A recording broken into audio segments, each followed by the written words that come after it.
I believe self-education is the future. If a person like me can learn an MIT degree in 1/4 of the time and 1/100th of the financial cost, what's to stop you from doing it too?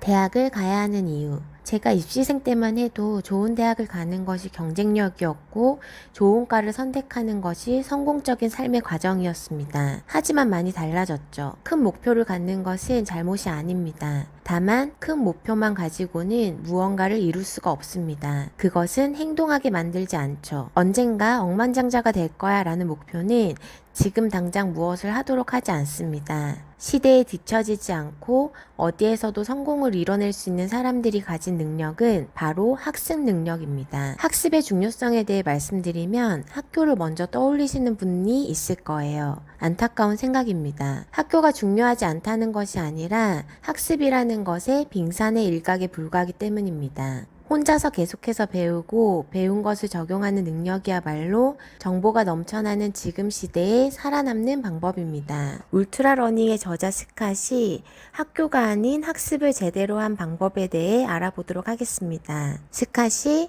4년짜리 MIT 컴퓨터공학 수업을 1년 만에 끝낸 방법입니다. When I got accepted to college, I'd managed to narrow down my choice of major to 2 choices, business and computer science. I was really interested in both. With one, you get to build companies. With the other, you get to build technologies. And the two certainly aren't mutually exclusive. After all, Bill Gates was a hacker before he built an empire. But at my school, I could only major in one.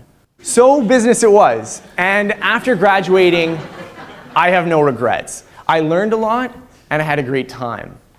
But after finishing my education, I had this longing for the path not taken. I really wanted to learn computer science. But going back to school didn't appeal to me. 4 more years of my life, acceptance boards, tuition bills. I didn't want to postpone my life and rack up debt just to pursue a curiosity. I wanted the education, not the school. It was about then that I remembered that universities like MIT, Stanford, and Harvard had the habit of putting up classes online for free. So I was able to build a curriculum of 33 classes that, with 1 or 2 minor exceptions, was identical to the course list an MIT student would use. And I was able to build this using only MIT's free online available information. The only cost was for a few textbooks, which meant I could follow this entire program for under $2,000. Okay, so I have my goal, and now I have the material. Now for the hard part, actually learning MIT classes. I'm not kidding myself, MIT is a really hard school. It's notoriously difficult, even for bright students. And what's more, I'm not going to have the help of faculty and professors and classmates that I can easily get help from. So, in theory, the project's doable, but would it just be too difficult in practice? I found I was able to learn faster using this approach than I ever had while in university. So far from being an obstacle, it turned out that not going to MIT had made my job a lot easier. An MIT student has access to everything I do and much, much more. How can I possibly have an advantage over a student when I have fewer resources? So there's a tool called a time log.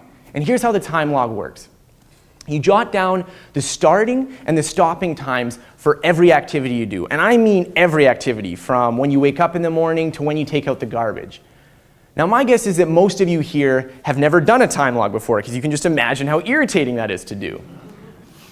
But if you do one, the results can be eye-opening. So here's a recent Wall Street Journal article where the reporter did just that. She writes, "I soon realized I'd been lying to myself about where the time was going. What I thought was a 60-hour work week wasn't even close. I would have guessed I spent hours doing the dishes when in fact I spent minutes. I spent long stretches of time lost on the internet or puttering around the house, unsure exactly what I was doing." I can say the situation is even worse for students. The vast majority of time a student spends isn't spent learning, it's spent commuting to class, copying notes at Starbucks, and trying to stay awake in lectures. If you could total up the amount of time that a student spends forming new insights and remembering facts, which is of course what learning is, it would be tiny. And for the most part, this isn't even students' fault. After all, entrepreneurs often notice a startling difference in their productivity at a startup versus a big firm. Big institutions mean bureaucracy, they mean paperwork, they mean doing what you're told instead of what's important.